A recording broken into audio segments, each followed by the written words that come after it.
Hello, everyone.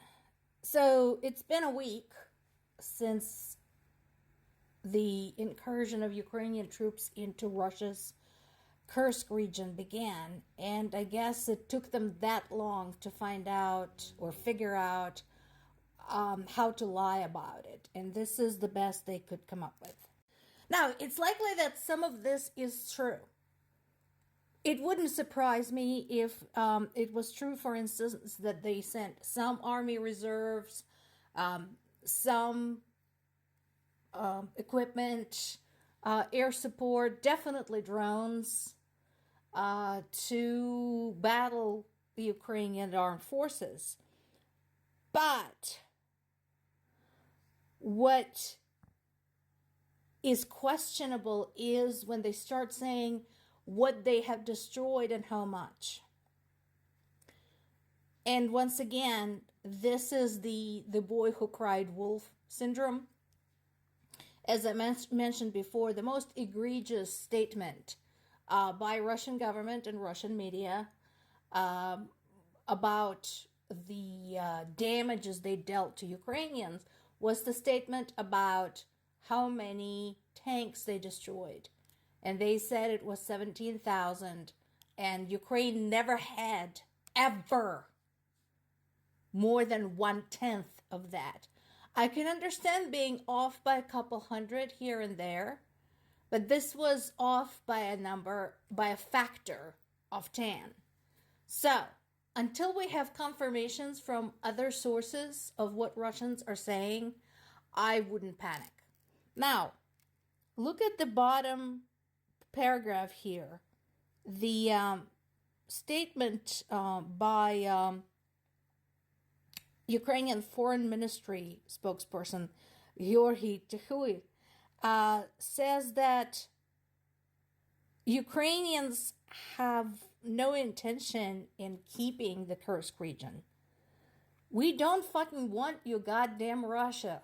This is one of big obsessions, by the way, and it is supported by Russia's misinformation campaign that people want to invade Russia. Y'all, no, nobody wants your shithole anymore because it is a shithole. So, this is merely an operation, a military move to pull away troops from the eastern regions of Ukraine. That's all it is. So, looking at Reuters piece about Russia's response, this is what they're saying. So again, our problem is that we have no confirmation either way from any reliable source. I'm sorry, call me biased, but I don't consider Russian sources reliable. I haven't considered them reliable since about 10, 15 years ago. Here's what we do know, and this can be confirmed through satellite imagery and by observing the troop movement. So this is in plain view. As of earlier today, Ukrainian troops controlled almost 390 square miles of Russia's Kursk region. If you want a roughly kind of the notion of how big that is, Indianapolis metropolitan area is 361 and a half square miles. So this is just a little bit bigger than Indianapolis metro area. In addition to a steady progress, there also have been incursions in different directions. And if you have seen the maps from this, you may have noticed that there were pockets, strikes that were actually scattered all over the Kursk region. And that is why. Basically, it's the game of distraction. To some extent, the psychological impact of this is like what we were looking at with Ukraine's long-distance drone strikes. Ukraine is trying to discombobulate Russian military. And yes, I just said discombobulate. Basically getting them to that mind state where they literally don't know who's going to hit from where and when.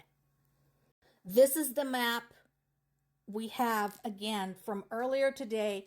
And once again, remember, this situation changes all the time. So be patient with the flow of information. Please do not succumb to the temptation of going to the conspiracy theory sites or to other disreputable information sites. We are probably going to see more briefings from Ukraine's current army chief, Syrsky. And I definitely recommend, if you can pull it up, listen what he has to say. But again, do not expect any revelations. He's not going to tell you what the end result is. Those of us who are watching the situation are basically just making suggestions and theorizing based on the study of previous wars and previous battles. Yeah, sure. Keen eye for the obvious. I mean, it's not that Russia needs a whole lot of help destabilizing. Russia is not particularly stable, if you hadn't noticed. But yes, basically, Ukraine right now is rattling your cage and doing it very successfully. I'm surprised that it took him that as long as that to figure it out. Actually, he probably knew this. He probably knows what's going on. But again, he's going to keep boasting because that's what he does. A lot of people said that if Putin loses the war in Ukraine, it's going to destroy him politically. Actually, I don't know about that. Because unfortunately, he had isolated people of Russia in terms of information flow to such an extent that they will likely blame any losses on someone else. Ukraine, Obama, Biden, NATO, EU, you name it. So it might not destroy him politically, but as with other dictators, our own local ones and, foreign ones, it would be nice if he just went away. And if Russian people had presence of mind enough to put in his place somebody better, not one of the extremist monsters. Because believe it or not, Putin is actually not the worst extremist they have in their political circles. Yeah, the enemy will receive a worthy retaliation, blah, freaking blah. And what do you think we have been dealing with until now? Putin's problem right now is that Ukrainian civilians specifically, are war-hardened. Some of them for 10 years, others for 2.5 years. Russians are not. And they are freaking terrified. They're flipping out. Case in point. So this was a picture posted by a Russian war blogger. The picture shows a Ukrainian soldier basically guarding a bunch of Russian POWs. And this guy is freaking out saying, I never thought I would live to see our young boys kneeling before Ukrainian. And he used a derogatory term for Ukrainian. So I was initially, when I saw this, I was like, why is he freaking out? Look at them. They're clean. I don't see any blood. All of their arms and legs are attached. They're fine. They're alive. What are you freaking out about? And then it finally dawned on me. He's freaking out about the fact that a Ukrainian had humiliated a bunch of Russians. And that is the thing that bothers him.